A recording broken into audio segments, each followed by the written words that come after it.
ప్రియమైన వాళ్ళరా, ప్రభువైన యేసుక్రీస్తు నామములో ఈ యొక్క ఉదయకాల సమయాన మీ అందరికీ నా యొక్క హృదయపూర్వక వందనాలు తెలుపుకొచ్చున్నాను. ఈరోజంతా కూడా మీరు చేయబడిన అన్ని విషయాల్లో దేవుని హస్తము మీకు తోడై ఉండి మీకు జయాన్ని కలుగజేయును కాక. పాత నిబంధనలో యేసుక్రీస్తు యొక్క పుట్టుక గురించినటువంటి ప్రవచనాన్ని మనం ఈ రోజులో ధ్యానిస్తూ వస్తున్నామండి. ఈరోజు దేవుడైన యెహోవా మోషేకి చెప్పినటువంటి ఒక ప్రవచనాన్ని గురించి మనం ధ్యానించుకోబోతున్నాం. మోషేకి దేవుడైన యెహోవా ప్రభుని యేసుక్రీస్తు వారి యొక్క పుట్టుక గురించి ప్రవచనంగా చెప్పినటువంటి ఒక వచనాన్ని మనము ధ్యానించుకోబోతున్నామండి. ఎక్కడుంది ఈ మాట?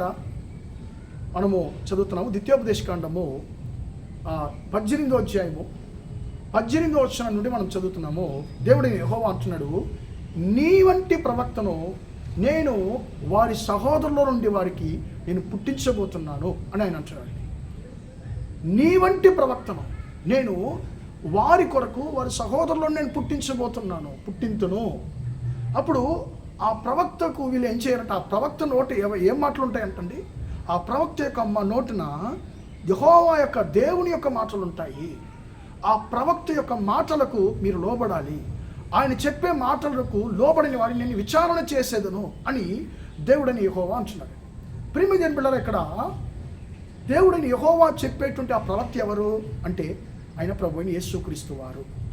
ప్రియమైన బిడ్డలారా, తమిళ బైబిల్లో ఒక పదం వాడబడుతుందండి. ఇక్కడ తెలుగు బైబిల్లో మనం చదివినప్పుడు మనకి పెద్ద తేడా ఏం కనిపించలేదు. కానీ తమిళ బైబిల్లో ఆయన ప్రవక్త గారు అనేటువంటి మాట రాయబడింది. ఆయన ప్రవక్త గారు, నీ వంటి ప్రవక్తని నేను పుట్టించబోతున్నాను వారి సహోదరుల వారి కొరకు. ఆయన మాటకు మీరు లోబడాలి. ఆయన నోటిన నా మాటలు ఉంటాయి.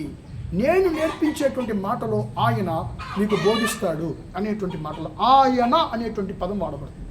ఇక్కడ అతను అని రాయబడింది తెలుగు బైబిల్లో. కానీ తమిళ బైబిల్లో ఆయన అనేటువంటి మాట రాయబడింది. అంటే ఒక ఘనపరచేటువంటి ఒక మాట, హానరబుల్ వర్డ్ తమిళ బైబిల్లో మనం చదువుతున్నాం. ప్రియమైన బిడ్డలారా, అప్పుడు ఆయన అంటే ఎవరు? ఆయనే ప్రభువైన యేసుక్రీస్తు. ప్రభువైన యేసుక్రీస్తు ఎందుకు మోషేతో అక్కడ పోల్చబడుతున్నాడు అంటే, మోషే ఇశ్రాయేలును అరణ్యములో 40 సంవత్సరాలు నడిపించాడు. ప్రభువైన యేసుక్రీస్తు మరణాంతరము వరకు ఆయన నడిపించే దేవుడు. ఆయన అన్నాడు, నేను యుగ సమాప్తి వరకు నేను మీతో ఉంటానని వాగ్దానం చేశాడు. అంటే ఏంటి? యుగ సమాప్తి వరకు మీరు ఈ యొక్క లోకంలో బ్రతికేటువంటి చివరి క్షణము వరకు నేను మిమ్మల్ని నడిపించేటువంటి దేవుడను అని ఆయన వాగ్దానం చేశాడు కదా మనకి.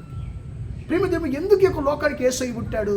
నిన్ను నన్ను నిత్య జీవానికి నడిపించడానికి. ఆయన అంటున్నాడు, నేనే మార్గము, నేను తప్ప వేరే అంటే ఎలాగైనా కూడా మీరు తండ్రి యొద్దకు మీరు రాలేరు అంటున్నాడు. నా వల్ల తప్ప మీరు వేరే ఏ మార్గంలో కూడా మీరు తండ్రి యొద్దకు రాలేరు అని ఆయన అంటున్నాడు. ప్రేమ దేవుని బిడ్డలారా, అప్పుడు యేసు ఎందుకు ఒక లోకానికి వచ్చి జన్మించాడంటే, నీ జీవితంలో నా జీవితంలో ఆయన మనను నిత్య జీవానికి నడిపించడానికి, ఆశీర్వాదకరమైనటువంటి మార్గంలో నడిపించడానికి ఆయన ఈ యొక్క లోకానికి మానవుడిగా జన్మించాడు. మోషే అరణ్యంలో 40 సంవత్సరాలు మాత్రమే ఇశ్రాయేలుని నడిపించగలిగాడు. తర్వాత ఆయన చనిపోయాడు. కానీ యేసుక్రీస్తు ఈ యొక్క అరణ్య యాత్రలో, అరణ్యం లాంటి ఈ యొక్క లోక యాత్రలో ఆయన నిన్ను నన్ను మరణంతం వరకు నడిపించడానికి, మనను ఓదార్చి, మన యొక్క గాయాలంతా కూడా కట్టి స్వస్థపరిచి నిన్ను నన్ను మరణాంతం వరకు నడిపించి నిత్య జీవనంలోకి చేర్చడానికి యేసయ్య యొక్క లోకానికి వచ్చాడు. ప్రేమ దేవుని బిడ్డలారా, కాబట్టి మనం నడిపించడానికి ఒక లోకంలో పుట్టినటువంటి ప్రభువైన యేసుక్రీస్తు వారికి మన జీవితాన్ని మనం సమర్పించుకుందామా? ప్రార్థన చేద్దాం.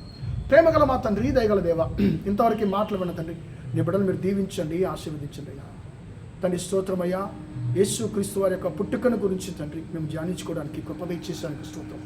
మమ్మల్ని యొక్క అరణ్య యాత్రలో నడిపించి చివరి క్షణం వరకు నడిపించి మమ్మల్ని నిత్య జీవంలో చేర్చడానికి నీ కుమారుని యేసుక్రీస్తును మా కొరకు పంపిన నీ మహాకృపను బట్టి నీకు స్తోత్రమయ్యా.